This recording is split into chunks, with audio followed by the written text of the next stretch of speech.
Avant d'ouvrir la Bible, nous prions Dieu.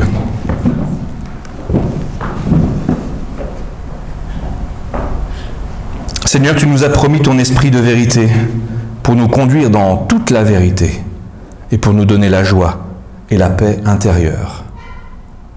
Ouvre nos oreilles et dispose nos cœurs afin que nous recevions maintenant ta parole, qu'elle nous donne l'enthousiasme de vivre, qu'elle remplisse nos cœurs d'amour pour ces frères et sœurs qui nous entourent. Au nom de Jésus-Christ. Amen. Deux lectures ce matin. La première dans l'évangile de Luc, au chapitre 13, les versets 22 à 30. Il, c'est Jésus. Donc Jésus traversait les villes et les villages et il enseignait en faisant route vers Jérusalem. Quelqu'un lui dit, « Seigneur, n'y aura-t-il que peu de gens sauvés ?» Il leur répondit, « Efforcez-vous d'entrer par la porte étroite. Car je vous le dis, beaucoup chercheront à entrer et ne le pourront pas. Dès que le maître de maison se sera levé et aura fermé la porte, et que resté dehors, vous commencerez à frapper à la porte et à dire « Seigneur, ouvre-nous !» Il vous répondra « Vous, je ne sais pas d'où vous êtes. » Alors vous commencerez à dire « Nous avons mangé et bu devant toi, et tu as enseigné dans nos grandes rues. » Et il vous répondra « Vous, je ne sais pas d'où vous êtes. Éloignez-vous de moi, vous tous qui commettez l'injustice. » C'est là qu'il y aura des pleurs et des grincements de dents, quand vous verrez Abraham, Isaac, Jacob et tous les prophètes dans le royaume de Dieu, et que vous serez chassés dehors. On viendra de l'Est et de l'Ouest, du Nord et du Sud, pour s'installer à la table dans le royaume de Dieu. Ainsi, il y a des derniers qui seront premiers et des premiers qui seront derniers. Deuxième lecture, dans le livre du prophète Ésaïe, le chapitre 66, les versets 18 à 21. « Moi je connais les œuvres et leurs pensées, leurs œuvres et leurs pensées. Le temps est venu de rassembler toutes les nations et de toutes les langues. Elles viendront et verront ma gloire. Je mettrai un signe parmi elles. J'enverrai certains de leurs rescapés vers les nations, à Tarsis, à Poul, à Loud, les tireurs à l'arc à Toubal et en Grèce, aux îles lointaines qui jamais n'ont entendu parler de moi et qui n'ont pas vu ma gloire. Et ils diront ma gloire parmi les nations. Ils amèneront tous vos frères d'entre toutes les nations en offrande au Seigneur, sur des chevaux, des chars et des chariots couverts, sur des mulets et des dromadaires, à ma montagne sacrée, à Jérusalem. Dis-le, Seigneur, comme les Israélites apportent leur offrande, dans un récipient pur, à la maison du Seigneur. Et je prendrai aussi parmi eux des prêtres, des Lévites, dit le Seigneur.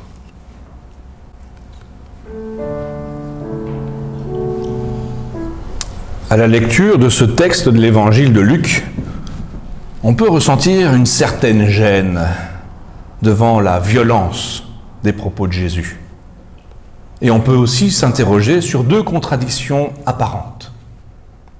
N'y a-t-il pas une première contradiction entre la colère, ou en tout cas les propos difficiles, durs, un peu rudes de Jésus dans ses propos et la bienveillance au cœur de la bonne nouvelle, celle du salut qui est offert à tous? N'y a-t-il pas une seconde contradiction au verset 30, quand il est écrit « Il y aura des derniers qui seront les premiers et des premiers qui seront les derniers ». En fait, en ce qui concerne la violence des paroles de Jésus, il ne faut pas oublier qu'il marche vers Jérusalem et qu'il ne veut pas, et il ne peut pas non plus, mâcher ses mots. Il veut renvoyer chacun à ses responsabilités et il veut s'attaquer à l'injustice. C'est la méthode des prophètes. C'est dangereux, ça finit souvent par un assassinat, mais ne pas dire ce qu'on a sur le cœur, c'est aussi dangereux. Jésus condamne l'injustice, mais par son exemple, il autorise l'expression d'une saine colère, on va dire. En effet, exprimer ce qu'on ressent, ce n'est pas un mal, tant que cela se passe dans le respect de l'interlocuteur. Exprimer une saine colère, cela ne signifie pas avoir mauvais caractère, mais tout simplement être totalement conscient que nous devons réagir, par exemple devant l'injustice. C'est être pleinement vivant que de savoir réagir, de ne pas devenir indifférent au monde et à tout ce qui nous entoure. Affirmer son caractère, c'est aussi ne pas céder devant la dictature d'une bienveillance hypocrite ou d'une neutralité coupable devant une situation inacceptable. Jésus, au lieu de garder sa colère en lui et de se laisser ronger par elle, l'exprime tout simplement. Comme ça, au moins, les choses sont dites et elles sont claires. Les colères de Dieu sont des colères constructives. Elles nous autorisent à ressentir, nous aussi, de la colère face à l'injustice. Elles libèrent notre énergie, nos énergies, pour aller de l'avant dans la direction qu'il nous indique. Quelle direction? Si certains derniers seront les premiers et certains premiers seront les derniers, ça va dans quel sens? Le texte que nous avons lu dans le livre d'Ésaïe nous donne une première indication. Je mettrai un signe parmi eux. Et de quel signe s'agit-il? Ésaïe est témoin que Dieu n'a pas encore achevé son œuvre de salut. Dieu a promis de mettre un signe parmi les peuples, le signe d'une révolution. Ce sera un signe extraordinaire, un signe qui bouleversera l'ordre établi, un signe qui donnera leur chance à toutes les nations, pour que même les derniers arrivés, puissent contempler sa gloire. N'y aura-t-il que peu de gens sauvés? C'est la question d'un homme, nous avons lu au verset 23. N'y aura-t-il que peu de gens sauvés? Nous ne savons rien de cet homme. Nous ne savons pas ce qui l'a conduit à poser cette question à Jésus. Des doutes peut-être quant à son propre salut? Des doutes quant au salut de ses proches, de sa famille? Peut-être un peu des deux. Mais nous vivons dans un tout autre contexte. Un contexte où ces questions essentielles, telles que le salut éternel, sont souvent mises de côté, au profit de questions plus immédiates, des questions qui touchent nos familles, nos moyens de subsistance ou notre santé. Qui ose encore poser la question, n'y aura-t-il que peu de gens qui seront sauvés? Jésus ne répond pas à la question. Il répond comme souvent en interpellant son interlocuteur. Et dans le cas présent, il va déplacer la question de trois manières. À une question plutôt orientée vers le futur, n'y aura-t-il que peu de sauvés, il répond comme souvent, Jésus répond au présent. À une question qui est posée sur le futur, il répond au présent. Efforcez-vous d'entrer par la porte étroite. Ou une autre traduction, combattez pour entrer par la porte étroite. Vous parlez de futur à venir. Moi, je vous parle du présent, avec cette exhortation impérieuse, combattez, efforcez-vous. Le salut à vivre, à rechercher, c'est maintenant, car un jour, ce sera trop tard. Il déplace aussi les personnes, un questionnement sur soi-même plutôt que sur les autres. Plutôt que de vous poser mille et une questions sur les autres et leur devenir, regardez en vous-même, considérez votre propre vie. Le salut ne concerne pas d'abord les autres, mais vous-même. Plutôt que de demander combien seront sauvés, demandez-vous d'abord si vous êtes sauvés. Si vous vous efforcez de vivre du salut de Dieu. Et puis troisième changement de direction, un déplacement de lieu de décision. À la manière dont la question est posée, il semble que l'interlocuteur a dans la tête que le nombre et l'identité des sauvés seraient de ces mystères ésotériques déjà connus de Dieu. Non. C'est aussi du ressort de votre décision personnelle, de votre engagement de vie, à prendre ici et maintenant. La porte est ouverte. Ne dites pas que vous n'y êtes pour rien, comme si cela avait été décidé ailleurs, par un autre que vous. Non, c'est notre liberté de nous approcher de la porte. Alors, par ce déplacement de temps, de personnes et de lieux de décision, Jésus ne donne donc pas une réponse directe, mais un ordre, une injonction un peu mystérieuse. Efforcez-vous d'entrer par la porte étroite. Ainsi, Jésus déplace la question sur tous les fronts pour déstabiliser ses interlocuteurs dans leur suffisance, dans leur certitude morale et religieuse. Quelques mots sur cette porte étroite, peut-être. Il s'agit sans doute de la petite porte de la ville.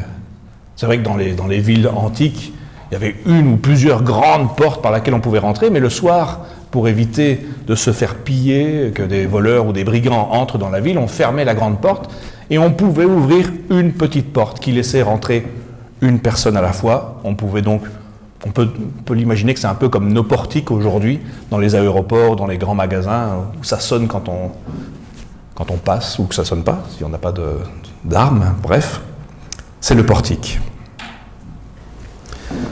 Cette porte étroite donc, avait la dimension d'un homme. Jésus, en parlant de cette porte étroite, attire notre attention sur le fait que le salut n'est pas un salut collectif, mais que c'est un salut individuel. Cette porte étroite invite donc à un retour sur soi, indépendamment de toute appartenance à un groupe, quel qu'il soit. Pour l'homme qui pose cette question, et pour tous ceux qui sont là, cela signifie qu'ils ne seront pas automatiquement du bon côté, simplement parce qu'ils appartiennent au peuple juif.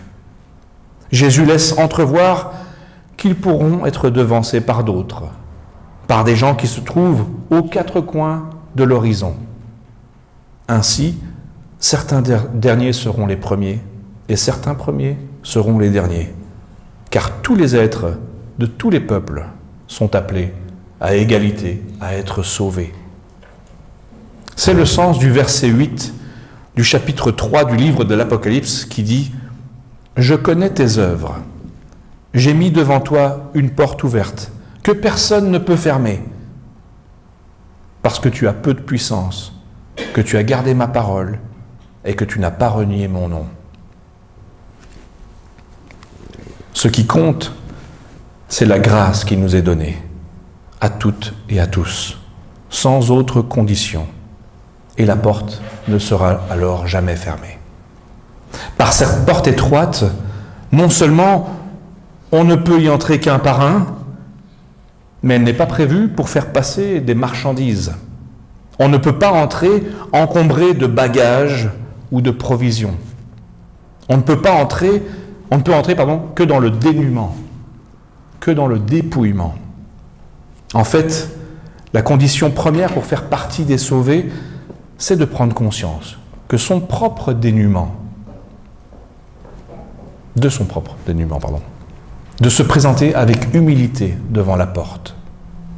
En fait, la porte étroite est le symbole de la difficulté avec laquelle il est nécessaire de se faire petit, de rester simple, même si on a réussi dans la vie, de cultiver l'humilité qui consiste à se mettre au service des autres plutôt qu'à se mettre en avant.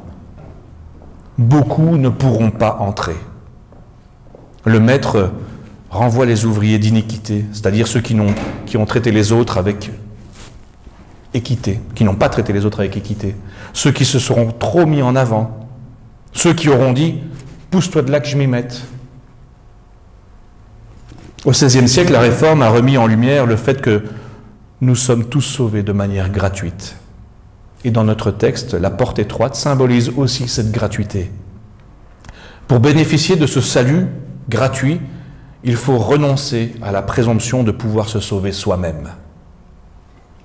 Cette porte étroite ne peut laisser passer que celui qui s'est débarrassé de toute idée illusoire sur lui-même et sur sa propre capacité à se sauver tout seul. Et cela ne va pas de soi. Cela demande de l'énergie et de la volonté. Efforcez-vous, nous dit le texte.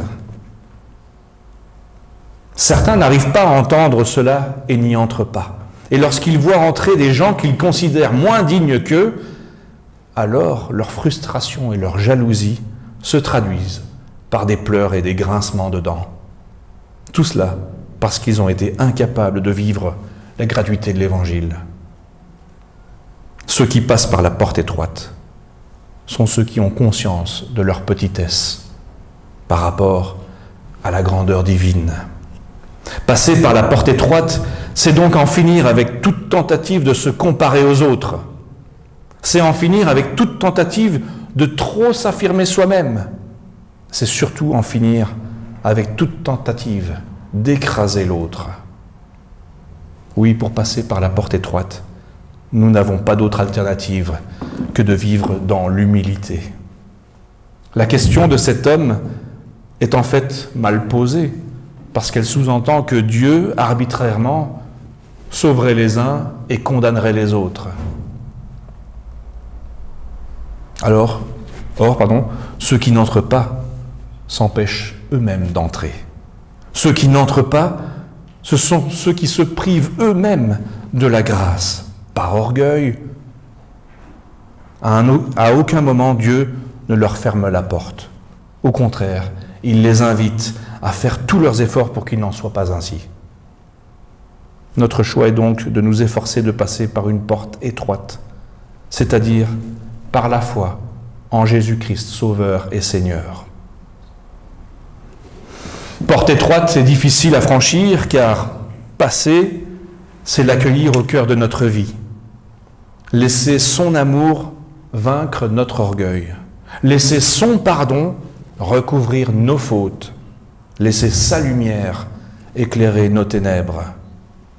Étroite et difficile à franchir, car c'est accepter sa grâce et son pardon qui nous sauve, plutôt que de vouloir nous sauver nous-mêmes par nos forces, par nos exploits, par nos actions. Étroite et difficile à franchir, car ce Jésus-Christ, Sauveur et Seigneur, demande comme fruit de la foi et de la grâce une vie de disciple à l'écoute du Maître, une vie de service et d'amour du prochain. Être sauvé, vivre de son salut, c'est ici et maintenant accueillir par la foi son amour dans nos vies et laisser cet amour irriguer notre existence, la traduire par des paroles et des actions de paix, de justice et de fraternité. Il s'agit de choisir un chemin de vie, une vie par son amour qui n'a pas de fin et sur laquelle la mort n'a pas de prise, une vie éternelle. Sur ce chemin de vie, il n'y a pas de la colère, il n'y a pas que de la colère, il y a aussi beaucoup de joie, de gratitude, de tendresse à vivre entre frères et sœurs, entre parents et enfants, entre hommes et femmes, entre compagnons de voyage. Quant à nous qui avons entendu l'Évangile, allons de l'avant, dans l'assurance que notre Dieu ne permettra pas qu'un seul de ses petits ne périsse. Nous sommes entrés par la porte étroite. Nous avons su entrer dans cette gratuité de l'Évangile. Et si ce n'est pas encore le cas, nous pouvons le faire maintenant. Il est encore temps. La porte est toujours ouverte.